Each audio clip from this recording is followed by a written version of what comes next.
So incredible, rich details in the gospel story today.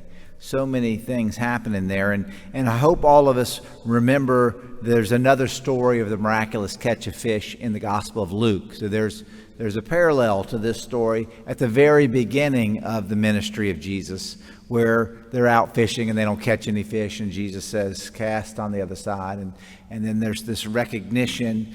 And so those things are, it's like this whole like call and commission from the very beginning to come follow me. Now there's another dimension of it happening here. But another element of the story, remember the multiplication of the loaves when we don't have enough to feed everybody here? Remember that story? And then the boy has a few loaves of fish and Jesus multiplies them. And one of the points in that story is that, you know, even though we don't have enough for everybody, God can multiply what we have for everybody. God wants us to give our share, right? You've heard that, haven't you? Well, you know, they didn't catch any fish. But Jesus says, you know, do it this way, and they caught some fish. And then when they get to the shore, what does he say? He says, bring me some of your fish.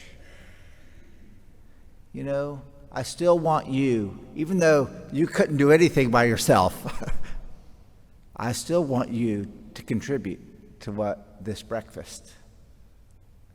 And so God is always, even though God ultimately, St. Paul asks this question in his letter to the Corinthians. What do you have? What do you have that you did not receive from God?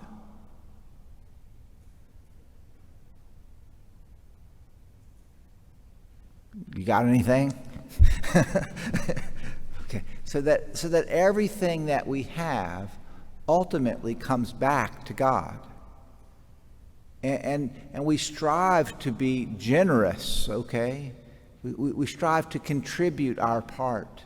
Now, you know, there's a lot of other stuff happening in that gospel, a tremendous amount of details, but I think this sense that God will keep calling us and keep providing for us and giving us the opportunity to give, okay? Mind, body, and spirit. In the Acts of the Apostles, you know, the Acts of the Apostles is the second book of Luke. We have the Gospel of Luke written by Luke, and then we have the Acts of the Apostles written by Luke. And Luke sets himself out to be a historical account of Jesus' ministry. And he says so at the beginning of the Gospel of Luke. He says, others have compiled narratives. I've looked at everything over, and I'm going to give you a nice, like, orderly sequence of what happened. And so he writes the Gospel of Luke, and then he writes Volume 2, which is the Acts of the Apostles. Who's the star of the show in the Gospel of Luke? Jesus is the star of the show. Who's the star of the show in the Acts of the Apostles? There's two. In the first half of the Acts of the Apostles, it's Peter. It's Peter almost doing exactly the same kind of things that Jesus did. Heals this man at the beautiful gate. And when he heals somebody, what happens? Ta-da! Who shows up on the scene? Who are you? What have you done? We're going to investigate you. And ultimately, he's going to be arrested and all of those things. And so Peter's going to end up going to Rome. And then the next person that shows up on the scene is Paul. And are there echoes of Jesus and Peter and Paul? 100%. And so Luke has given us this, like, this is the way it works, okay? We have Jesus, and then we have Peter, and then we have Paul.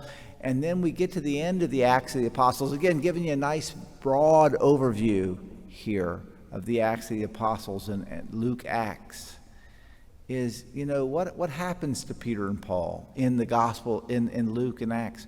We never hear their demise. We never hear their martyrdom. It's not recorded for us in the Acts of the Apostles.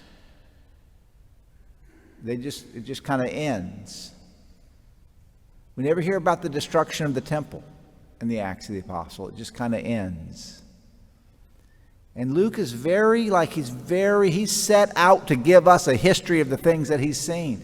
So you have to ask, why doesn't he tell us about the destruction of the temple, which was foreseen by Jesus and prophesied and recorded for us in history? Why didn't he tell us about that? Why doesn't he tell us about the martyrdom of Peter and Paul? Well, there's a lot of speculation about that. Well, maybe Luke got martyred too. And so he wasn't alive to record those events. We don't know. But what we do know is that Luke gives us the Acts of the Apostles, and the star of the show here is Peter and the other apostles, and then we're going to see Paul's role increase. And so it helps sometimes to kind of, we read these little excerpts from the gospel and other books of the Bible, and sometimes it's very helpful. Maybe you can do this sometime. Step back and just read it as a narrative. Read it as a history book, because that's really what Luke and Acts is. It's a history book, and it tells us the history of the early church. And this is a beautiful episode of Peter holding up this principle from the Old Testament. The stone rejected by you builders has become the cornerstone, and that is Jesus, the fulfillment of that prophecy. And there's no other name under heaven by which we will be saved, period. Full stop. There's no other name.